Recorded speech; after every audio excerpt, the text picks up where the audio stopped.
Assalamualaikum warahmatullahi wabarakatuh.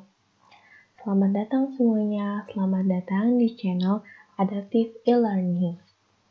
Nah, pada kesempatan kali ini, saya akan membahas modul 3. Di modul 3 ini, saya akan menjelaskan bab 1, yaitu tentang virtualisasi.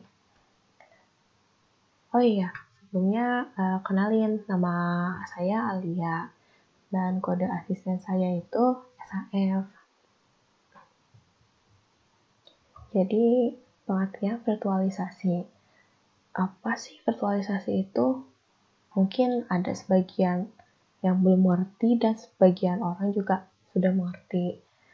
Jadi, virtualisasi itu, dia itu proses membuat representasi berbasis perangkat lunak atau virtual dari sesuatu seperti aplikasi virtual, server, penyimpanan, dan jaringan.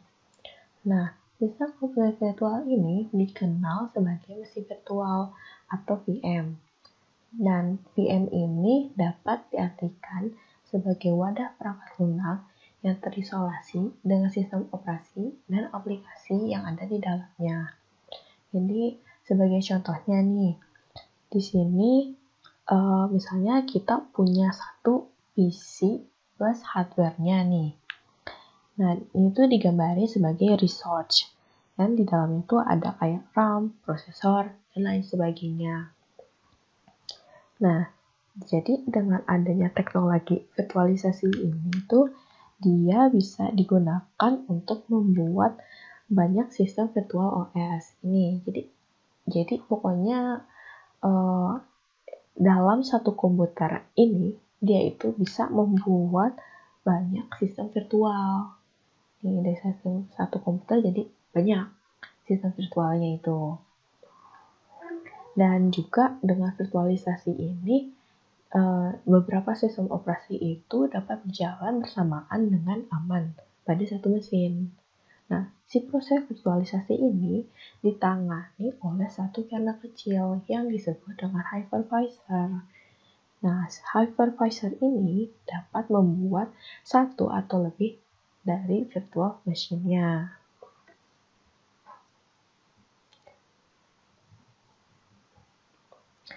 Nah, selanjutnya itu ada keuntungan dari virtualisasi.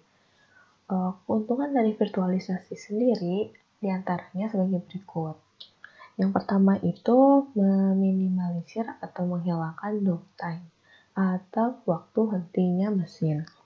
Jadi, virtualisasi ini tuh bisa dioperasikan untuk menghadapi masalah sistem operasi dan aplikasi seperti crash yang mempengaruhi produktivitas si penggunanya.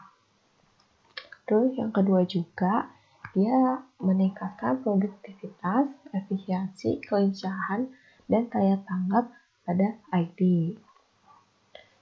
Nah, yang ketiga ini penyediaan aplikasi dan sumber dayanya lebih cepat. Jadi, si virtualisasi ini tuh dia tuh membuat sumber daya dan aplikasi yang tersedia jauh lebih cepat daripada si infrastruktur fisiknya sendiri. Terus yang keempat itu dia mengurangi biaya modal dan operasional. Jadi virtualisasi ini dia itu memungkinkan untuk membatasi si jumlah jumlah sumber daya perangkat keras dan mengurangi biaya operasi dan pemeliharaan yang signifikan. Nah, serta juga nih virtualisasi ini mengurangi penggunaan listrik juga. Dan yang kelima ini dia menyederhanakan manajemen pusat data. Jadi kayak dia itu mengganti beberapa komputer dengan satu VM untuk virtualisasi. Nah, dengan mengganti itu tuh itu tuh sebuah cara untuk si pengaturannya itu lebih mudah lagi dan sederhana. Dan yang keenam itu ketersediaan pusat data buatan perangkat lunak yang sebenarnya. Terus ada macam-macam perangkat yang dapat divirtualisasi. Nah, perangkat yang dapat divirtualisasi itu ada 5.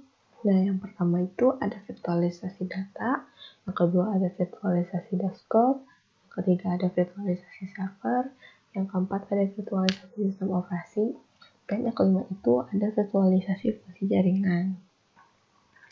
Nah, di sini saya akan menjelaskan sedikit macam-macam perangkatnya.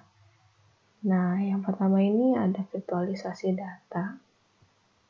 Jadi, virtualisasi data atau biasa kita kenal data virtualization itu, dia itu proses abstraksi rincian data tradisional dan manajemen data. Nah, tujuannya sendiri untuk mewujudkan akses yang lebih luas dan untuk memenuhi kebutuhan bisnis. Jadi, misalnya itu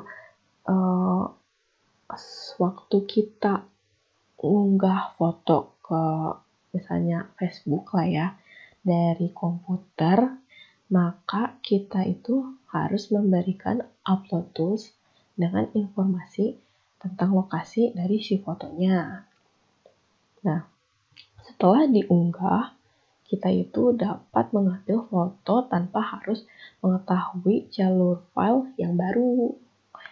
Dan juga kita tuh nggak tahu di mana Facebook itu nyimpen foto kita.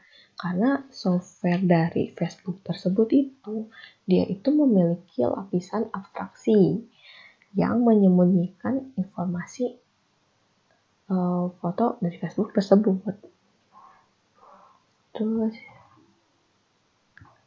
nah yang kedua ini ada virtualisasi desktop. Jadi virtualisasi desktop itu proses virtualisasi stasiun kerja. Nah, hal ini itu digunakan untuk memberi akses pengguna pada sebuah desktop meski secara remote atau mungkin secara jauh. Nah, jadi di virtualisasi desktop sendiri ini, dia itu biasanya digunakan bareng sama virtualisasi server dan virtualisasi aplikasi. Nah, di mana dalam satu komputer ini, dia itu bisa diakses oleh ratusan user dalam satu waktu tanpa mengganggu si user lainnya. Jadi dia itu nggak mengganggu gitu loh. Dan virtualisasi ini juga bisa diakses menggunakan remote desktop atau menggunakan browser sehingga jadi lebih fleksibel. Pokoknya itu si virtualisasinya.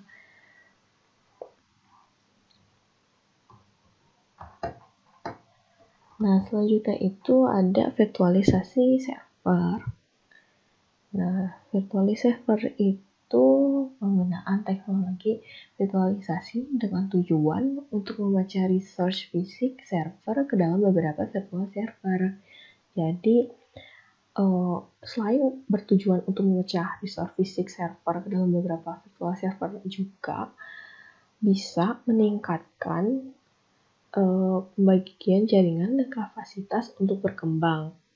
Nah, nantinya juga si virtual server ini akan diinstal berbagai macam sistem operasi sesuai kebutuhan atau bisa juga dijual atau disewakan oleh pihak si hostingnya. Jadi dia ini pokoknya untuk menyederhanakan sumber daya si servernya sehingga kayak lebih mudah dipahami lagi lah virtualisasinya itu. Terus yang keempat itu ada virtualisasi sistem operasi atau OS. Nah, jadi virtualisasi sistem operasi atau biasa kita kenal sebagai istilah operating system virtualization itu, dia itu software atau perangkat lunak yang nanti tugasnya bertanggung jawab mengatur dan mengontrol kerja hardware serta menjalankan software di dalam sebuah sistem komputer. Nah, jadi sebenarnya dengan adanya sistem operasi ini, beberapa program komputer itu nantinya itu yang berbeda dapat berjalan pada waktu yang bersamaan, dan di setiap program juga dapat berjalan dengan sukses. Nah, tipe dari virtualisasi sistem operasi ini biasa yang kita kenal itu Linux sama Windows. Nah, terus yang terakhir nih, ada virtualisasi fungsi jaringan atau NFV.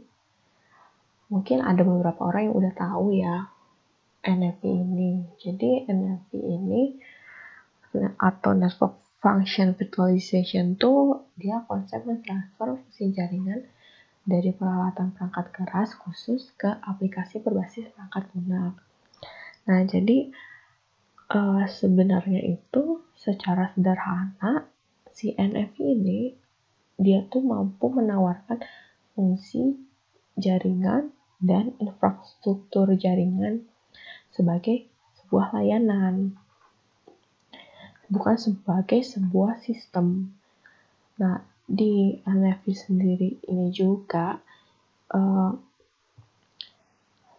hanya dengan satu server tuh dia bisa mewakili semua perangkat atau fungsi jaringannya. Jadi sehingga kita tuh nggak bergantung pada alat berbasis perangkat keras atau hardware based application-nya sendiri. Mungkin sekian dari saya untuk pembahasan bab 1 dari virtualisasi ini. Saya mohon maaf apabila ada kesalahan kata-kata dalam pengucapan tadi atau dalam menjelaskan. Terima kasih semuanya. Oh iya, jangan lupa juga like, comment, and subscribe Adaptive Network Laboratory. Untuk for more information, bisa kunjungi website kita di www.adaptivenetworklab.org atau di Line dan di IG. Jangan lupa ya. Terima kasih.